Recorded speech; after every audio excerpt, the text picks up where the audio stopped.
जिस वक्त भारत 1947 ਦੇ ਵਿੱਚ ਭਾਰਤੀ ਲੋਕਾਂ ਦੇ ਕਹਿਣ ਮੁਤਾਬਕ ਆਜ਼ਾਦ ਹੋਇਆ, ਸਿੱਖਾਂ ਨੂੰ ਨੱਪਣ ਦੀ, ਸਿੱਖਾਂ ਨੂੰ ਕੁੱਟਣ ਦੀ ਪਾਲਿਸੀ ਜਿਹੜੀ ਹੈ ਉਸੇ ਵੇਲੇ ਤਿਆਰ ਹੋ ਗਈ ਸੀ ਔਰ ਤਿਆਰ ਕੀਤੀ ਸੀ ਜਵਾਹਰ ਲਾਲ ਨਹਿਰੂ ਨੇ। ਔਰ ਉਹਦਾ ਸਿੱਟਾ 1984 ਦੇ ਵਿੱਚ ਸ੍ਰੀ ਅਕਾਲ ਤਖਤ ਸਾਹਿਬ, ਸੱਚਖੰਡ ਸ੍ਰੀ ਹਰਮੰਦਰ ਸਾਹਿਬ ਤੇ 37 ਹੋਰ ਗੁਰਦੁਆਰੇ ਸਾਹਿਬਾਨਾਂ ਦੇ ਵਿੱਚ ਹਮਲਿਆਂ ਦੇ ਰੂਪ ਦੇ ਵਿੱਚ ਨਿਕਲਿਆ। ਸਾਨੂੰ ਧਾਰਮਿਕ ਤੌਰ ਦੇ ਉੱਤੇ ਕਮਜ਼ੋਰ ਕਰਨ ਵਾਸਤੇ ਪੰਜਾਬ ਦੀ ਇਸ ਧਰਤੀ ਦੇ ਉੱਤੇ ਈਸਾਈਅਤ ਦਾ ਪ੍ਰਚਾਰ ਜਿਹੜਾ ਹੈ ਬੜੇ ਜ਼ੋਰ ਸ਼ੋਰ ਦੇ ਨਾਲ ਚਲਾਇਆ ਜਾ ਰਿਹਾ। ਪੰਜਾਬ ਦੇ ਅੰਦਰ ਪਿੰਡ ਪਿੰਡ ਚਰਚਾਂ ਬਣ ਰਹੀਆਂ ਔਰ ਮਸੀਤਾਂ ਬਣ ਰਹੀਆਂ। ਇਸ ਵਾਰ ਸ੍ਰੀ ਅੰਮ੍ਰਿਤਸਰ ਸਾਹਿਬ ਦੇ ਆਸ-ਪਾਸ ਸਰਕਾਰ ਨੇ ਬਹੁਤ ਵੱਡਾ ਘੇਰਾ ਕੱਤਿਆ।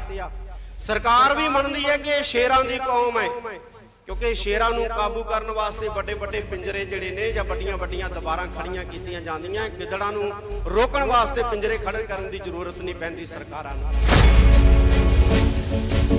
ਉਹ ਸਿੱਖਾਂ ਨੂੰ ਸੁਰੱਖਿਆ ਦੀ ਲੋੜ ਨਹੀਂ ਹੈ, ਸ਼ੇਰਾਂ ਨੂੰ ਸੁਰੱਖਿਆ ਦੀ ਲੋੜ ਨਹੀਂ ਹੈ। ਹਾਂ, ਸ਼ੇਰਾਂ ਤੋਂ ਸੁਰੱਖਿਆ ਦੀ ਲੋੜ ਹੈ ਤੇ ਤੁਸੀਂ ਸ਼ੇਰਾਂ ਤੋਂ ਸੁਰੱਖਿਅਤ ਕਰਨ ਵਾਸਤੇ ਇਹ ਜਿਹੜੇ ਸੁਰੱਖਿਆ ਦਸਤੇ ਜਾਂ ਸੁਰੱਖਿਆ ਦੀਵਾਰਾਂ ਜਿਹੜੀਆਂ ਨੇ ਬਣਾਈਆਂ ਨੇ, ਇਹ ਸਾਨੂੰ ਦਿਸ ਰਹੀਆਂ ਨੇ।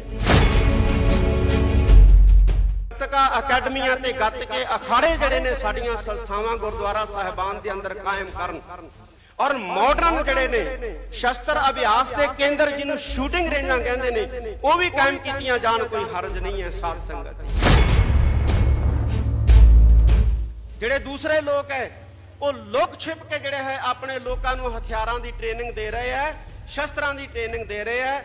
ਅਸੀਂ ਲੁਕ ਛਿਪ ਕੇ ਨਹੀਂ ਦੇਾਂਗੇ, ਅਸੀਂ ਸ਼ਰੇਆਮ ਦੇਾਂਗੇ, ਖੁੱਲ੍ਹੇਆਮ ਦੇਾਂਗੇ।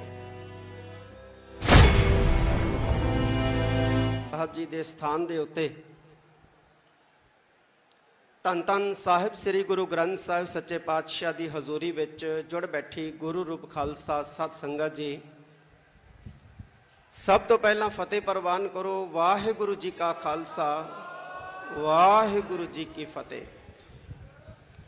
ਅੱਜ ਅਸੀਂ ਸਾਰੇ ਉਹਨਾਂ ਮਹਾਨ ਯੋਧਿਆਂ ਸੂਰਬੀਰਾਂ ਨੂੰ ਯਾਦ ਕਰਨ ਵਾਸਤੇ ਇਕੱਠੇ ਹੋਏ ਹਾਂ, ਜਿਨ੍ਹਾਂ ਨੇ ਜੂਨ 1984 ਦੇ ਵਿੱਚ ਭਾਰਤੀ ਫੌਜ ਦਾ ਡਟ ਕੇ ਮੁਕਾਬਲਾ ਕਰਦਿਆਂ ਸ਼ਹਾਦਤਾਂ ਦੇ ਜਾਮ ਪੀਤੇ। ਬਹੁਤ ਹੀ ਸੂਰਬੀਰ ਮਹਾਨ ਯੋਧੇ ਸੰਤ ਜਰਨੈਲ ਸਿੰਘ ਜੀ ਭਿੰਡਰਾਂਵਾਲੇ ਮਹਾਂਪੁਰਖ, ਅਮਰ ਸ਼ਹੀਦ ਭਾਈ ਸਾਹਿਬ ਭਾਈ ਅਮਰੀਕ ਸਿੰਘ ਜੀ, ਬਾਬਾ ਠਾਰਾ ਸਿੰਘ ਜੀ ਔਰ ਬਹੁਤ ਹੀ ਸੂਝਵਾਨ ਨੀਤੀਵਾਨ ਜਰਨਲ ਭਾਈ ਸੁਬੇਗ ਸਿੰਘ ਜੀ। ਇਹਨਾਂ ਤੋਂ ਇਲਾਵਾ ਅੱਜ ਦੇ ਦਿਨ ਜੂਨ 1984 ਦੇ ਵਿੱਚ ਇਸ ਅਸਥਾਨ ਦੇ ਉੱਤੇ ਭਾਰਤੀ ਸਟੇਟ ਦੇ ਨਾਲ ਲੜਦਿਆਂ ਬੇਅੰਤ ਸਿੱਖਾਂ ਨੇ ਸ਼ਹੀਦੀ ਦਿੱਤੀ ਹੈ, ਜਿਹਦੇ ਵਿੱਚ ਬੀਬੀਆਂ ਵੀ ਸਨ, ਬਜ਼ੁਰਗ ਵੀ ਸਨ, ਬੱਚੇ ਵੀ ਸਨ, ਨੌਜਵਾਨ ਵੀ ਸਨ। ਔਰ ਅਸੀਂ ਉਹਨਾਂ ਸ਼ਹੀਦਾਂ ਨੂੰ ਯਾਦ ਕਰਨ ਵਾਸਤੇ ਅੱਜ ਇਕੱਠੇ ਹੋਏ ਹਾਂ।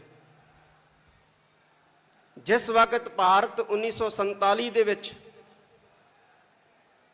ਭਾਰਤੀ ਲੋਕਾਂ ਦੇ ਕਹਿਣ ਮੁਤਾਬਕ ਆਜ਼ਾਦ ਹੋਇਆ, ਸਿੱਖਾਂ ਨੂੰ ਨੱਪਣ ਦੀ, ਸਿੱਖਾਂ ਨੂੰ ਕੁੱਟਣ ਦੀ ਪਾਲਿਸੀ ਜਿਹੜੀ ਹੈ ਉਸੇ ਵੇਲੇ ਤਿਆਰ ਹੋ ਗਈ ਸੀ ਔਰ ਤਿਆਰ ਕੀਤੀ ਸੀ ਜਵਾਹਰ ਲਾਲ ਨਹਿਰੂ ਨੇ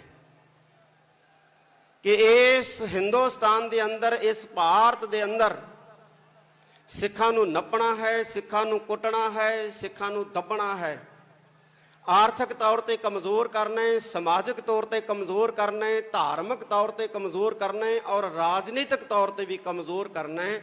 ਇਹ ਨੀਤੀਆਂ 1947 'ਚ ਹੀ ਬਣ ਗਈਆਂ ਸੀ ਔਰ ਉਹਦਾ ਸਿੱਟਾ 1984 ਦੇ ਵਿੱਚ ਸ੍ਰੀ ਅਕਾਲ ਤਖਤ ਸਾਹਿਬ, ਸੱਚਖੰਡ ਸ੍ਰੀ ਹਰਮੰਦਰ ਸਾਹਿਬ ਤੇ 37 ਹੋਰ ਗੁਰਦੁਆਰੇ ਸਾਹਿਬਾਨਾਂ ਦੇ ਵਿੱਚ ਹਮਲਿਆਂ ਦੇ ਰੂਪ ਦੇ ਵਿੱਚ ਨਿਕਲਿਆ। ਮੈਂ ਕੁਝ ਗੱਲਾਂ ਸਾਂਝੀਆਂ ਕਰਨੀਆਂ। ਇਹ ਜਿਹੜੀ ਬਾਦਸ਼ਾਹਤ ਦਾ ਸੰਕਲਪ ਹੈ ਜਾਂ ਰਾਜ ਦਾ ਸੰਕਲਪ ਹੈ, ਇਹ ਸਾਨੂੰ ਗੁਰੂ ਸਾਹਿਬਾਨ ਨੇ ਦਿੱਤਾ ਹੈ ਔਰ ਅਸੀਂ ਆਪਣੇ ਅਰਦਾਸ ਦੇ ਦੌਰਾਨ ਦੌਰੇ ਦੇ ਵਿੱਚ ਇਸ ਸੰਕਲਪ ਨੂੰ ਦੁਹਰਾਉਂਦੇ ਹਾਂ, ਰਾਜ ਕਰੇਗਾ ਖਾਲਸਾ, ਔਰ ਦੁਹਰਾਉਂਦੇ ਰਹਿਣਾ। ਜਿਹੜਾ ਸਿੱਖ ਹੈ ਜਿਹਦੇ ਕੇਸਾਂ ਦੇ ਵਿੱਚ ਅੰਮ੍ਰਿਤ ਹੈ, ਜਿਹਦੇ ਨੇਤਰਾਂ ਦੇ ਵਿੱਚ ਅੰਮ੍ਰਿਤ ਹੈ, ਜਿਹਦੇ ਮੁਖ ਦੇ ਵਿੱਚ ਖੰਡੇ ਬਾਟੇ ਦਾ ਅੰਮ੍ਰਿਤ ਹੈ, ਉਹ ਰਾਜ ਦੇ ਸੰਕਲਪ ਤੋਂ ਮੁਨਕਰ ਨਹੀਂ ਹੈ ਔਰ ਨਾ ਮੁਨਕਰ ਹੋ ਸਕਦਾ ਹੈ। ਇਹ ਗੱਲ ਵੱਖਰੀ ਹੈ ਕਿ ਕੋਈ ਖੁੱਲ੍ਹੇਆਮ ਮਾਨਸਾ ਵਰਗਾ ਖੁੱਲ੍ਹੇਆਮ ਕਹਿੰਦਾ ਹੈ ਔਰ ਸਾਡੇ ਵਰਗੇ ਦੱਬੀ ਜ਼ੁਬਾਨ 'ਚ ਕਹਿ ਦਿੰਦੇ ਆ। ਅਸੀਂ ਪੜ੍ਹਦੇ ਹਾਂ ਕਿ ਰਾਜ ਕਰੇਗਾ ਖਾਲਸਾ। ਕੌਣ ਰਾਜ ਕਰੂਗਾ? ਖਾਲਸਾ ਰਾਜ ਕਰੂਗਾ। ਤੇ ਜੇ ਅਸੀਂ ਰਾਜ ਕਰਨੇ, ਰਾਜ ਲੈਣੇ, ਤੇ ਸਾਨੂੰ ਖਾਲਸਾ ਬਣਨਾ ਪਏਗਾ। ਅੱਜ ਸਾਡੇ ਸਾਹਮਣੇ ਬਹੁਤ ਸਾਰੀਆਂ ਚੁਣੌਤੀਆਂ ਜਿਹੜੀਆਂ ਨੇ ਉਹ ਖੜੀਆਂ ਨੇ, ਜਿਹੜੀਆਂ ਸਾਨੂੰ ਕਮਜ਼ੋਰ ਕਰ ਰਹੀਆਂ ਨੇ, ਧਾਰਮਿਕ ਤੌਰ ਦੇ ਉੱਤੇ, ਸਮਾਜਿਕ ਤੌਰ ਦੇ ਉੱਤੇ ਔਰ ਆਰਥਿਕ ਤੌਰ ਦੇ ਉੱਤੇ। ਸਾਨੂੰ ਧਾਰਮਿਕ ਤੌਰ ਦੇ ਉੱਤੇ ਕਮਜ਼ੋਰ ਕਰਨ ਵਾਸਤੇ ਪੰਜਾਬ ਦੀ ਇਸ ਧਰਤੀ ਦੇ ਉੱਤੇ ਈਸਾਈਅਤ ਦਾ ਪ੍ਰਚਾਰ ਜਿਹੜਾ ਹੈ ਬੜੇ ਜ਼ੋਰ ਸ਼ੋਰ ਦੇ ਨਾਲ ਚਲਾਇਆ ਜਾ ਰਿਹਾ ਹੈ। ਪੰਜਾਬ ਦੇ ਅੰਦਰ ਪਿੰਡ ਪਿੰਡ ਚਰਚਾਂ ਬਣ ਰਹੀਆਂ ਔਰ ਮਸੀਤਾਂ ਬਣ ਰਹੀਆਂ।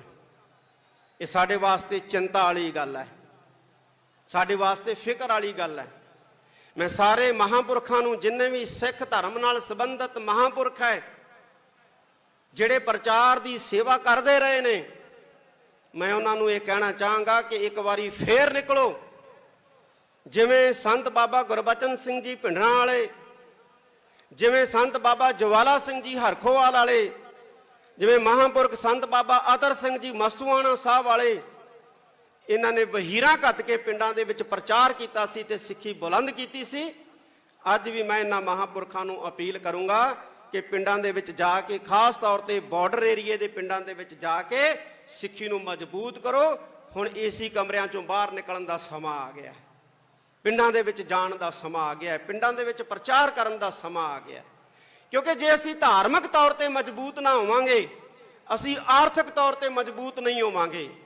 ਅਸੀਂ ਆਰਥਿਕ ਤੌਰ ਤੇ ਮਜ਼ਬੂਤ ਨਹੀਂ ਹੋਵਾਂਗੇ, ਅਸੀਂ ਸਮਾਜਿਕ ਤੌਰ ਤੇ ਮਜ਼ਬੂਤ ਨਹੀਂ ਹੋਵਾਂਗੇ। ਤੇ ਜੇ ਅਸੀਂ ਧਾਰਮਿਕ ਤੌਰ ਤੇ ਕਮਜ਼ੋਰ ਹੋ ਗਏ, ਸਮਾਜਿਕ ਤੌਰ ਤੇ ਕਮਜ਼ੋਰ ਹੋ ਗਏ, ਆਰਥਿਕ ਤੌਰ ਤੇ ਕਮਜ਼ੋਰ ਹੋ ਗਏ, ਰਾਜਨੀਤਿਕ ਕਮਜ਼ੋਰੀ ਨੂੰ ਕੋਈ ਰੋਕ ਹੀ ਨਹੀਂ ਸਕਦਾ ਹੈ। ਰਾਜਨੀਤਿਕ ਕਮਜ਼ੋਰੀ ਆਏਗੀ ਹੀ ਆਏਗੀ ਔਰ ਅਸੀਂ ਉਹਨਾਂ ਰਾਜ ਤੋਂ ਦੂਰ ਹੋਵਾਂਗੇ ਜਿੰਨਾ ਧਾਰਮਿਕ ਤੌਰ ਤੇ ਕਮਜ਼ੋਰ ਹੋਵਾਂਗੇ। ਸਾਨੂੰ ਧਾਰਮਿਕ ਤੌਰ ਤੇ ਮਜ਼ਬੂਤ ਹੋਣ ਦੀ ਬਹੁਤ ਵੱਡੀ ਜ਼ਰੂਰਤ ਹੈ। ਸਾਡਾ ਨੌਜਵਾਨ ਨਸ਼ਿਆਂ 'ਚ ਗ੍ਰਿਫਤ ਹੋ ਰਿਹਾ ਹੈ, ਨੌਜਵਾਨ ਪੜ੍ਹਾਈ ਤੋਂ ਜਿਹੜਾ ਹੈ ਉਹ ਪਾਸਾ ਵੱਟ ਰਿਹਾ ਹੈ। ਨੌਜਵਾਨਾਂ ਦੇ ਅੰਦਰ ਕੌਮੀ ਜਜ਼ਬਾ ਜਿਹੜਾ ਹੈ ਉਹ ਪੈਦਾ ਕਰਨ ਦੀ ਅੱਜ ਸਭ ਤੋਂ ਵੱਡੀ ਸਾਧ ਸੰਗਤ ਦੀ ਜ਼ਰੂਰਤ ਹੈ। ਇੱਕ ਗੱਲ ਮੈਂ ਹੋਰ ਕਹਿਣੀ ਚਾਹੁੰਦਾ ਕਿ ਇਹ ਜਿਹੜੀ ਸਿੱਖ ਕੌਮ ਹੈ, ਇਹ ਮਰਦੇ ਮੁਜ਼ਾਹਦ ਧੰਨ ਧੰਨ ਸਾਹਿਬ ਸ੍ਰੀ ਗੁਰੂ ਗੋਬਿੰਦ ਸਿੰਘ ਪਾਤਸ਼ਾਹ ਦੀ ਪੈਦਾ ਕੀਤੀ, ਗੁਰੂ ਨਾਨਕ ਸਾਹਿਬ ਸੱਚੇ ਪਾਤਸ਼ਾਹ ਦੀ ਜਿਹੜੀ ਹੈ ਉਹ ਪ੍ਰਜਵਲਿਤ ਕੀਤੀ ਸ਼ੇਰਾਂ ਦੀ ਕੌਮ ਹੈ। ਇਸ ਵਾਰ ਸ੍ਰੀ ਅੰਮ੍ਰਿਤਸਰ ਸਾਹਿਬ ਦੇ ਆਸ-ਪਾਸ ਸਰਕਾਰ ਨੇ ਬਹੁਤ ਵੱਡਾ ਘੇਰਾ ਕੱਤਿਆ। ਸਰਕਾਰ ਵੀ ਮੰਨਦੀ ਹੈ ਕਿ ਇਹ ਸ਼ੇਰਾਂ ਦੀ ਕੌਮ ਹੈ, ਕਿਉਂਕਿ ਸ਼ੇਰਾਂ ਨੂੰ ਕਾਬੂ ਕਰਨ ਵਾਸਤੇ ਵੱਡੇ ਵੱਡੇ ਪਿੰਜਰੇ ਜਿਹੜੇ ਨੇ ਜਾਂ ਵੱਡੀਆਂ ਵੱਡੀਆਂ ਦੀਵਾਰਾਂ ਖੜੀਆਂ ਕੀਤੀਆਂ ਜਾਂਦੀਆਂ। ਗਿੱਦੜਾਂ ਨੂੰ ਰੋਕਣ ਵਾਸਤੇ ਪਿੰਜਰੇ ਖੜੇ ਕਰਨ ਦੀ ਜ਼ਰੂਰਤ ਨਹੀਂ ਪੈਂਦੀ। ਸਰਕਾਰਾਂ ਨੂੰ ਪੁੱਛਿਆ ਵੀ ਇੰਨੇ ਸੁਰੱਖਿਆ ਘੇਰੇ ਕਿਉਂ? ਕਹਿੰਦੇ ਜੀ ਸਿੱਖਾਂ ਦੀ ਸੁਰੱਖਿਆ ਵਾਸਤੇ। ਉਹ ਸਿੱਖਾਂ ਨੂੰ ਸੁਰੱਖਿਆ ਦੀ ਲੋੜ ਨਹੀਂ ਹੈ, ਸ਼ੇਰਾਂ ਨੂੰ ਸੁਰੱਖਿਆ ਦੀ ਲੋੜ ਨਹੀਂ ਹੈ। ਹਾਂ, ਸ਼ੇਰਾਂ ਤੋਂ ਸੁਰੱਖਿਆ ਦੀ ਲੋੜ ਹੈ ਤੇ ਤੁਸੀਂ ਸ਼ੇਰਾਂ ਤੋਂ ਸੁਰੱਖਿਅਤ ਕਰਨ ਵਾਸਤੇ ਇਹ ਜਿਹੜੇ ਸੁਰੱਖਿਆ ਦਸਤੇ ਜਾਂ ਸੁਰੱਖਿਆ ਦੀਵਾਰਾਂ ਜਿਹੜੀਆਂ ਨੇ ਬਣਾਈਆਂ ਨੇ, ਇਹ ਸਾਨੂੰ ਦਿਸ ਰਹੀਆਂ ਨੇ। ਤੇ ਸ਼ੇਰ ਜਿਹੜਾ ਹੈ, ਜਿਹੜਾ ਗੁਰੂ ਗੋਬਿੰਦ ਸਿੰਘ ਮਹਾਰਾਜ ਦਾ ਪੈਦਾ ਕੀਤਾ ਖਾਲਸਾ ਹੈ, ਉਹ ਕਿਸੇ ਤੇ ਨਹੱਕਾ ਹਮਲਾ ਨਹੀਂ ਕਰਦਾ, ਕਿਸੇ ਤੇ ਬੇਵਜ੍ਹਾ ਜਿਹੜਾ ਹੈ ਆਪਣਾ ਪੰਜਾ ਨਹੀਂ ਮਾਰਦਾ, ਬੇਵਜ੍ਹਾ ਜਿਹੜਾ ਹੈ ਉਹ ਕਿਸੇ ਵੱਲ ਦਹਾੜਦਾ ਨਹੀਂ ਹੈ। ਹਾਂ, ਕੋਈ ਸਟੇਟ ਦਾ ਭੇਜਿਆ ਜਿਹੜਾ ਭੇਖੀ ਜਿਹੜਾ ਹੈ ਨਕਲੀ ਦਾੜੀ ਕੇਸ ਲਾ ਕੇ ਭਾਵੇਂ ਕੋਈ ਜ਼ੁਲਮ ਕਰ ਜੇ, ਭਾਵੇਂ ਕੋਈ ਕਿਸੇ ਤੇ ਜ਼ਬਰ ਕਰ ਜੇ, ਪਰ ਜਿਹੜਾ ਗੁਰੂ ਨਾਨਕ ਸਾਹਿਬ ਸੱਚੇ ਪਾਤਸ਼ਾਹ ਦਾ ਸਿੱਖ ਹੈ ਉਹ ਕਦੇ ਵੀ ਜ਼ੁਲਮ ਵੱਲ, ਜਿਹੜਾ ਜ਼ੁਲਮ ਰੋਕਦਾ ਜ਼ਰੂਰ ਹੈ ਲੇਕਿਨ ਜ਼ੁਲਮ ਨਹੀਂ ਕਰਦਾ। ਮੈਂ ਸਿੱਖ ਸੰਸਥਾਵਾਂ ਨੂੰ ਇਹ ਕਹਿਣਾ ਚਾਹਾਂਗਾ ਕਿ ਅੱਜ ਜ਼ਰੂਰਤ ਆ ਗਈ ਹੈ, ਜਿਵੇਂ ਧੰਨ ਗੁਰੂ ਅੰਗਦ ਦੇਵ ਜੀ ਮਹਾਰਾਜ ਨੇ ਖਡੂਰ ਸਾਹਿਬ ਦੀ ਧਰਤੀ ਦੇ ਉੱਤੇ ਮੱਲ ਅਖਾੜੇ ਕਾਇਮ ਕੀਤੇ ਸੀ। ਅੱਜ ਗੱਤਕਾ ਅਕੈਡਮੀਆਂ ਤੇ ਗੱਤਕੇ ਅਖਾੜੇ ਜਿਹੜੇ ਨੇ ਸਾਡੀਆਂ ਸੰਸਥਾਵਾਂ ਗੁਰਦੁਆਰਾ ਸਾਹਿਬਾਨ ਦੇ ਅੰਦਰ ਕਾਇਮ ਕਰਨ ਔਰ ਮਾਡਰਨ ਜਿਹੜੇ ਨੇ ਸ਼ਸਤਰ ਅਭਿਆਸ ਦੇ ਕੇਂਦਰ, ਜਿਹਨੂੰ ਸ਼ੂਟਿੰਗ ਰੇਂਜਾਂ ਕਹਿੰਦੇ ਨੇ, ਉਹ ਵੀ ਕਾਇਮ ਕੀਤੀਆਂ ਜਾਣ। ਕੋਈ ਹਰਜ ਨਹੀਂ ਹੈ ਸਾਧ ਸੰਗਤ ਜੀ। ਜਿਹੜੇ ਦੂਸਰੇ ਲੋਕ ਹੈ ਉਹ ਲੁਕ ਛਿਪ ਕੇ ਜਿਹੜੇ ਹੈ ਆਪਣੇ ਲੋਕਾਂ ਨੂੰ ਹਥਿਆਰਾਂ ਦੀ ਟ੍ਰੇਨਿੰਗ ਦੇ ਰਹੇ ਹੈ, ਸ਼ਸਤਰਾਂ ਦੀ ਟ੍ਰੇਨਿੰਗ ਦੇ ਰਹੇ ਹੈ। ਅਸੀਂ ਲੁਕ ਛਿਪ ਕੇ ਨਹੀਂ ਦੇਵਾਂਗੇ, ਅਸੀਂ ਸ਼ਰੇਆਮ ਦੇਵਾਂਗੇ, ਖੁੱਲ੍ਹੇਆਮ ਦੇਵਾਂਗੇ।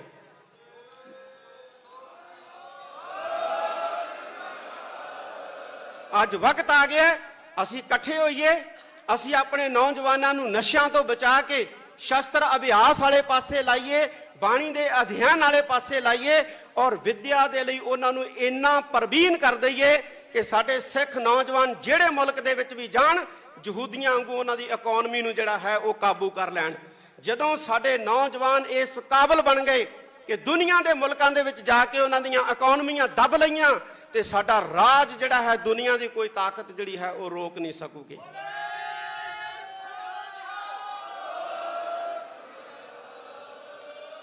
ਸੱਚਖੰਡ ਸ੍ਰੀ ਹਰਮੰਦਰ ਸਾਹਿਬ, ਸ੍ਰੀ ਦਰਬਾਰ ਸਾਹਿਬ, ਸ੍ਰੀ ਅਕਾਲ ਤਖਤ ਸਾਹਿਬ ਤੇ ਜਿਹਨੇ ਵੀ ਹਮਲਾ ਕੀਤਾ ਉਹ ਬਰਬਾਦ ਹੋਇਆ ਹੈ। ਜਿਹੜੀ ਪਾਰਟੀ ਨੇ ਹਮਲਾ ਕੀਤਾ ਉਹ ਬਰਬਾਦ ਹੋਇਆ ਹੈ। ਔਰ ਜਿਹੜੇ ਮੁਲਕ ਨੇ ਸਾਥ ਦਿੱਤਾ, ਰਸ਼ੀਆ ਵਰਗਾ, ਉਹਨੂੰ ਇੱਕ ਨਿੱਕੇ ਜਿਹੇ ਮੁਲਕ ਨੇ ਜਿਹੜਾ ਉਹ ਵਾਣੀ ਪਾ ਰੱਖਿਆ ਹੈ। ਔਰ ਜਿੰਨਾ ਚਿਰ ਪੰਥ ਦੀ ਸ਼ਰਨ ਦੇ ਵਿੱਚ ਆ ਕੇ ਸੀਸ ਨਹੀਂ ਝੁਕਾਉਂਦੇ ਰਸ਼ੀਆ ਵਰਗੇ, ਇਹਨਾਂ ਨੂੰ ਟੁੱਟਣੋਂ ਕੋਈ ਨਹੀਂ ਬਚਾ ਸਕਦਾ, ਇਹਨਾਂ ਨੂੰ ਡੁੱਬਣੋਂ ਕੋਈ ਨਹੀਂ ਬਚਾ ਸਕਦਾ ਔਰ ਇਹਨਾਂ ਨੂੰ ਮਰਨੋਂ ਕੋਈ ਨਹੀਂ ਬਚਾ ਸਕਦਾ ਹੈ। ਇਹ ਗੁਰੂ ਨਾਨਕ ਸਾਹਿਬ ਦਾ ਦਰ ਹੈ, ਗੁਰੂ ਨਾਨਕ ਸਾਹਿਬ ਦਾ ਘਰ ਹੈ।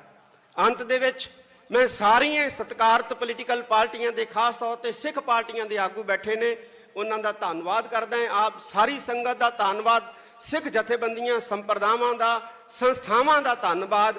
ਅਸੀਂ ਇਕੱਠੇ ਹੋ ਕੇ ਚੱਲੀਏ। ਪਿੰਡਾ ਬੜਾ ਵਿਖੜਾ ਸਾਧ ਸੰਗਤ ਜੀ। ਜਦੋਂ ਕੱਲਾ ਬੰਦਾ ਕੋਈ ਪੈਂਡੇ ਦੇ ਉੱਤੇ ਸਫ਼ਰ ਕਰਦਾ ਹੈ ਤੇ ਬਹੁਤ ਤੰਗੀ ਆਉਂਦੀ ਹੈ, ਬਹੁਤ ਮੁਸੀਬਤਾਂ ਦਾ ਸਾਹਮਣਾ ਕਰਨਾ ਪੈਂਦਾ ਹੈ। ਪਰ ਜਦੋਂ ਕਾਫਲੇ ਬਣਾ ਕੇ ਵਿਖੜੇ ਪੈਂਡਿਆਂ ਦੇ ਉੱਤੇ ਤੁਰਿਆ ਜਾਂਦਾ ਹੈ, ਮਤਭੇਦ ਭੁਲਾ ਕੇ, ਤੇ ਉਦੋਂ ਵਿਖੜੇ ਪੈਂਡੇ ਵੀ ਜਿਹੜੇ ਆ ਉਹ ਆਸਾਨ ਹੋ ਜਾਂਦੇ ਆ। ਅਸੀਂ ਬੁਲੰਦੀਆਂ ਛੂਵਾਂਗੇ, ਗੁਰੂ ਦੇ ਬਣ ਜਾਈਏ। ਗੁਰੂ ਸਾਡੇ ਨਾਲ ਹੈ, ਗੁਰੂ ਦੀ ਅਸੀਸ ਸਾਡੇ ਨਾਲ ਹੈ। ਸਾਰੀ ਸੰਗਤ ਦਾ ਬਹੁਤ ਬਹੁਤ ਧੰਨਵਾਦ। ਵਾਹਿਗੁਰੂ ਜੀ ਕਾ ਖਾਲਸਾ, ਵਾਹਿਗੁਰੂ ਜੀ ਕੀ ਫਤਿਹ।